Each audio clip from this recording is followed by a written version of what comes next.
Hey YouTube, bit melancholy today. I've said before I have family in the Jehovah's Witness cult that have ceased mixing with me and mine. They're supposed to be close family, but they treat us like strangers.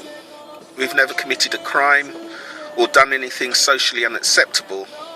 We just don't agree that God is going to commit genocide any moment. But it pains me that their humanity has been so stripped away that they now sincerely believe that it is just, fitting and praiseworthy for God to commit genocide. I just can't believe my family, who are normally lovely people, can defend it. I've tried the logical approach, pointing out the failures in prophecy. I've pointed out that their money remains unaccounted for. I point out biblical inconsistencies. It's like talking to a brick wall. I've even tried appealing to their human side, telling them that their grandkids miss them, and their response is to say, until we're all in the truth, we have no grandchildren. The closest I get to any kind of acknowledgement is my mother saying the organisation is not perfect. But this makes no sense. The organisation is not perfect, but they demand perfect commitment from their members. Perfect commitment to a group of guys in New York. Whatever they say goes, regardless of the pain. The governing body can make mistakes, change doctrine, but the members must be perfectly obedient or die. Not long ago, I got my first JW email from this channel telling me I was like an obsessive husband stalking my wife. Just move on. He linked a movie called Knockin'. It was a puff piece made by an ex-Jehovah's Witness child who, in his own words, said he'd left to become a journalist. He'd left to do something real. This documentary told me how the values of Western civilization have been granted to us because of the valiant Jehovah's Witnesses.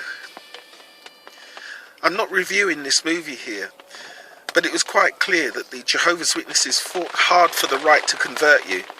But once they have you, they fight twice as hard to control you. I'm sure we'd have more personal freedoms in communist North Korea. Yet they fight for the freedom to remove our freedoms.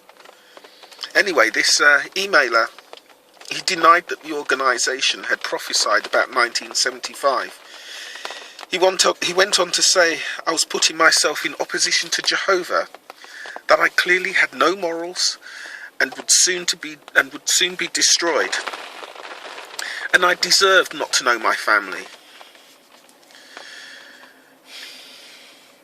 And this is what I have to deal with here.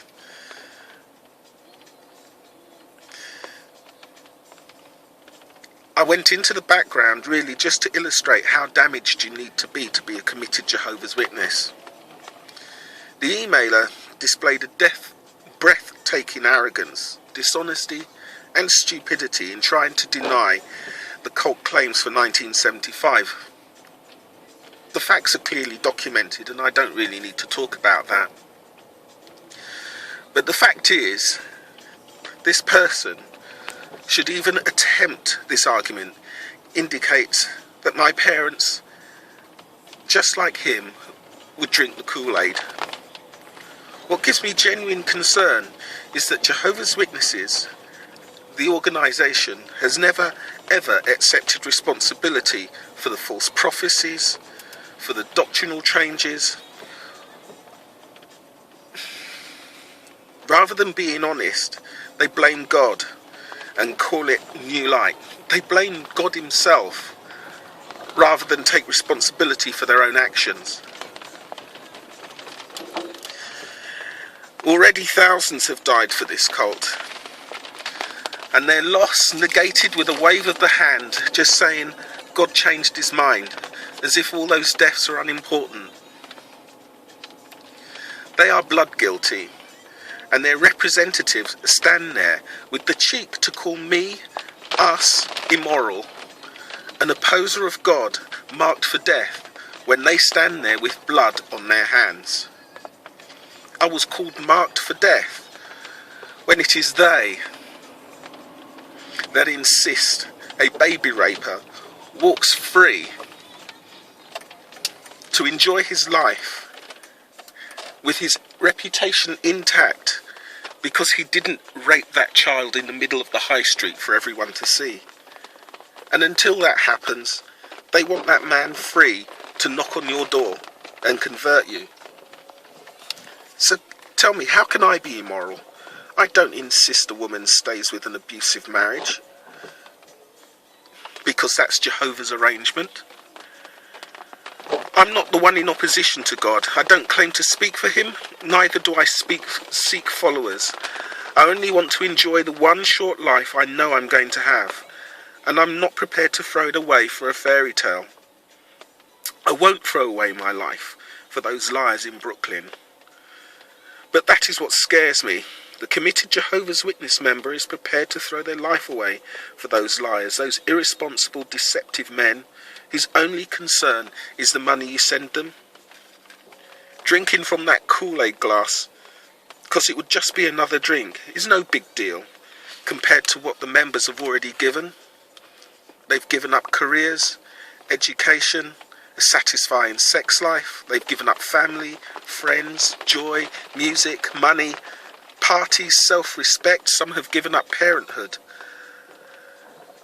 They've given up a love of life, their sanity and peace of mind. So tell me, what would stop them taking a sweet drink for Jehovah? Just a little drink. I think the organisation is now at a crossroads. It can do something it's never done before and just be honest, just be real and take responsibility.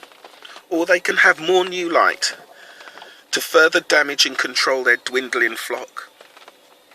More new light. God changes his mind yet again. But history shows us they'll use the second option. And with their Jehu talk and talk of the mentally diseased people, I think real dark times are coming as they fight to keep their little cult functional. Oh, I almost forgot. The emailer's YouTube profile bore the legend, "There are no morals without God." I'm paraphrasing. But from what I can see, if that truly is Jehovah's organisation, there could be no morals with him. This organisation is clearly corrupt, and I hope the person who prompted this video sees it as he's part of it. But there's yet more that worries me. J.W. Fairytale said he thought the kingdom halls were full of people getting their fix of the J.W. drug. And this in turn made me think that individual rescue missions of our loved ones inside the Borg would be very wasteful and a very slow way of tackling the organisation. There are more than 38,000 different versions of Christianity, and Jehovah's Witnesses have chosen this cult. They chose it. They walked into the Kingdom Hall and thought, this is it. And they did so because it satisfies something in their emotional nature. The committed Jehovah's Witness loves the passive aggression, loves the hatred of women and children. They love being told what to do, love knowing that they are slaves, yet superior to more than 99% of the world. They love running their little mental league tables over who's the most devoted, who's the most pious to God's visible organisation on earth. Remember, these are the people that wake up every morning sad that God didn't murder today. They literally pray for genocide. I was brought up by parents whose fondest dream was to see the slaughter of nearly every human. So I worry that one day Jehovah might ask them to prove their loyalty. And it is only just another little drink.